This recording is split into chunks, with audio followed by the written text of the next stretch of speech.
મેઘરજ તાલુકાના વૈડી ગામેથી પસાર થતી વૈડી નદી પર પુલ ન હોવાના કારણે સ્થાનિકો અને શાળાના બાળકોને પડી રહી છે અનેક મુશ્કેલીઓ।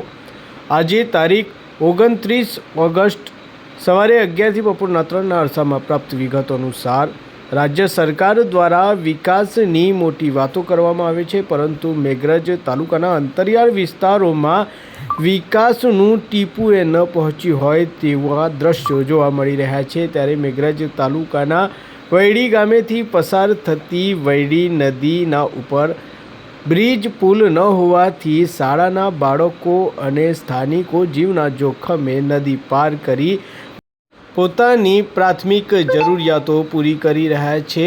દવાખાના સહિતની જરૂરિયાતો માટે વાઘપુર ગામે જવું પડતું હોય છે, ત્યારે જીવના જોખમે સ્થાનિકો નદી પસાર કરે છે, ત્યારે બાળકોને ભણવા જવા માટે પણ જીવના જોખમે નદી પાર કરવી પડતી હોય છે। ત્યારે વિકાસની વાતો વચ્ચે આવા દ્રશ્યો સામે આવતા અનેક પ્રશ્નો ઊભા થયા છે।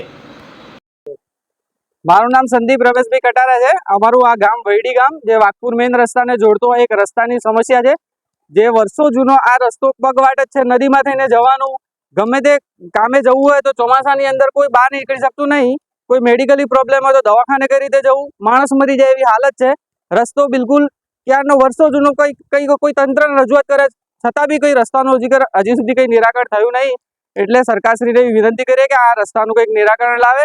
સ્કૂલમાં જવા માટે બચ્ચાઓને પ્રોબ્લેમ થાય, દવાખાને અમે જઈ શકતા નહીં, કોઈ ઇમરજન્સી આવે, કોઈ લેડીઝને ડિલિવરી હોય તો હોસ્પિટલ કઈ રીતે જવાનું?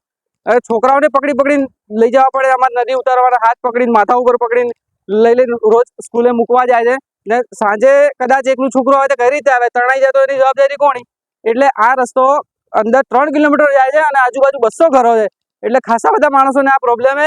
એટલે સરકારશ્રીને એવી અપીલ કરીએ કે આ રસ્તો બનાવી આપે અમને અને અમારી આ જરૂરિયાતને જલ્દી પૂરી કરે।